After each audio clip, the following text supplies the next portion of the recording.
What's up, guys? It's Jay, MorninAfterKill, and I'm back here on Destiny. Bungie has just released a brand new update that has a lot of really awesome information that a lot of Destiny fans are gonna be really excited about. I'm excited. Are you excited? I have a bit of a chub going on right now. Hey, you don't need to know about that. But if you remember, in the last two updates, Bungie has been hinting at the need to buff some of the exotic weapons in the game, and to be honest, I agree. Some of them really do need buffing, because the only thing that's worse than not getting an exotic weapon is getting an exotic weapon that's straight up trash and just takes up inventory or vault space and never gets used, and you don't really want to break it down because you still get the same amount of shards as you do breaking down a legendary weapon, and you sit there and you're like, man, Bungie has really been talking about buffing these weapons, so I'm gonna put it in the vault. And it's just gonna piss you off to see that yellow there the entire time. It's like, you could be useful, you piece of shit. Well, today, Bungie has released word on which exotic weapons are gonna be getting a buff. Now, they haven't mentioned exactly what's gonna be happening to these weapons, but hopefully they finally make some of these weapons handle as badass as they look. So let's go ahead and get in the first weapon on this list.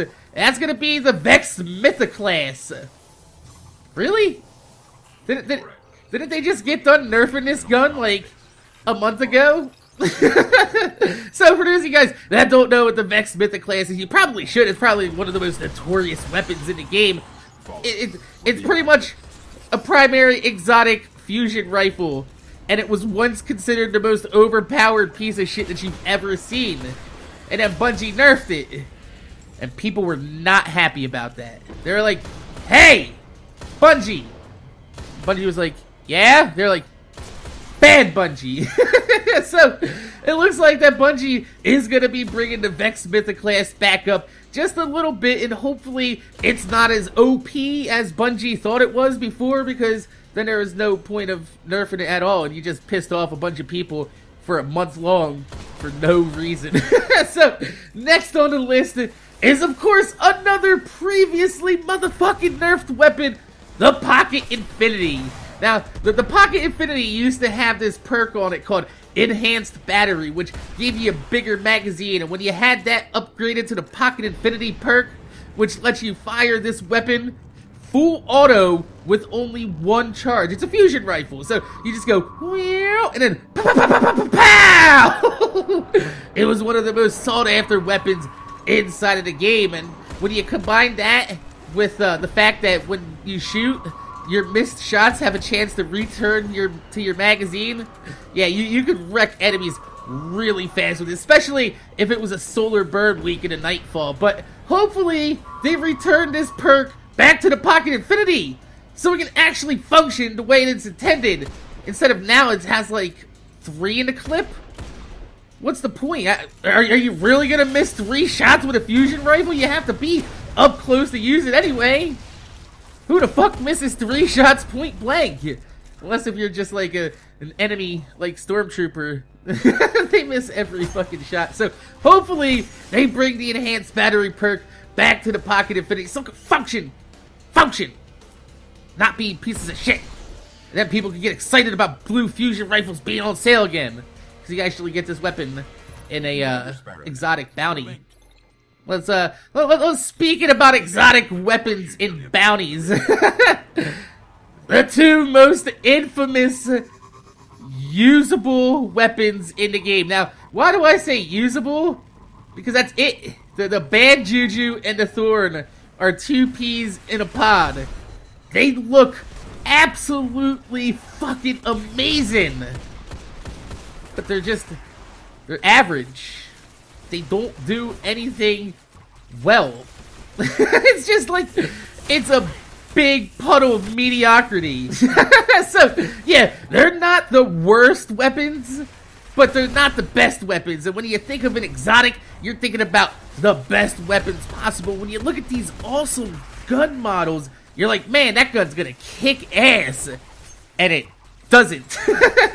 So one thing I was thinking of, if they actually took the Thorn's poison elemental effect and they added that to the Bad Juju, maybe they could actually turn them into damage multipliers, sort of like how slags work in Borderlands 2. So if you poison the enemy, you would get extra damage bonus against them while they're poisoned. And maybe instead of making everybody get the extra damage modifiers against them, maybe make it so the damage modifier only works with guns that have this element, and that would be the Bad Juju and the Thorn. And I think that would be a really good way to promote teamwork if an entire team coordinated to use these guns together. I think that would be pretty fun and interesting, and it would actually make them viable in PvE without making them OP for the Crucible, because you just turn off that damage modifier and BAM!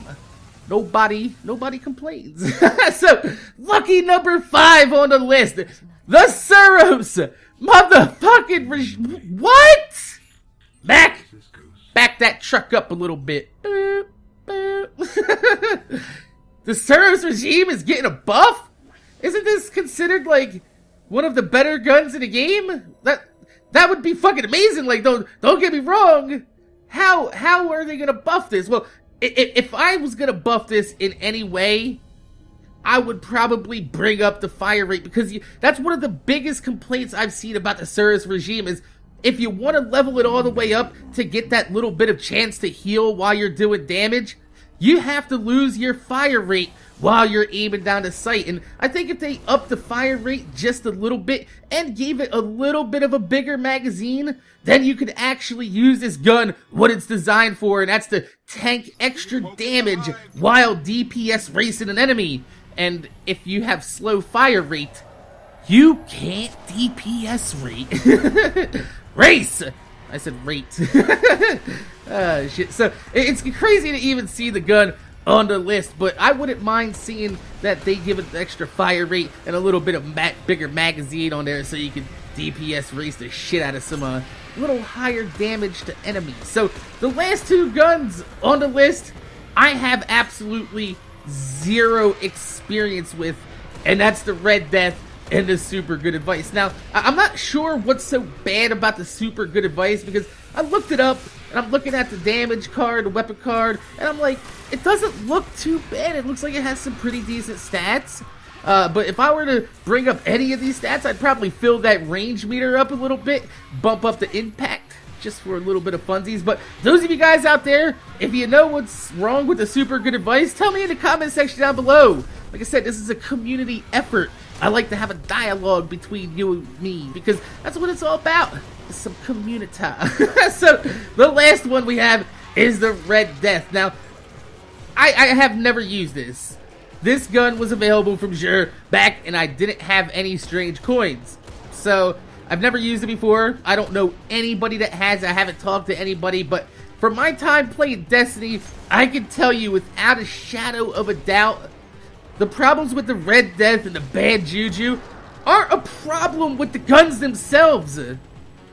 Because I've used pulse rifles at lower levels, and I can tell you that the pulse rifles are just way too fucking weak inside this game, especially for a burst rifle semi-automatic. You gotta bump that damage up quite a bit. Maybe give it a higher damage modifier like how the hand cannons did, because if you remember back when the alpha came out, hand cannons were fucking dog shit. Now you look, everybody's carrying a hand cannon. Nobody goes anywhere in this game without at least a hand cannon in their backpack at all times, because there's sometimes when you just need to one-shot everything in sight, and that's when you have a hand cannon at your side. So I really want to see Bungie not only boost up the Red Death and Bad Juju, but I would say, man, across the board, all stats, white, blue, green, purple, pulse rifles need a buff across the entire board. So that's it for what they're gonna be buffing with the exotics coming. So these are just my thoughts and opinions on how they can make some of these weapons a little bit better, and whether or not I think they're justified in buffing these weapons. And I think so far, I'm looking at this list, outside of the Vex Mytho class, I think that this is a pretty decent list of weapons to be buffing. Like I said, outside of the Vex Mytho class, because I don't understand why they would nerf it and then buff it right again. So if you guys down there, you know something about that, tell me what's up with the Vex Mythic class right now. So, my name is Jay, MorninAfterKill. I want to thank you guys for watching. Make sure you guys rate, comment, subscribe. If you could leave a thumbs up on the video, I'd highly appreciate it because it gives me motivation to make more videos for you motherfuckers that watch my motherfucking videos. And I'm gonna see you guys later.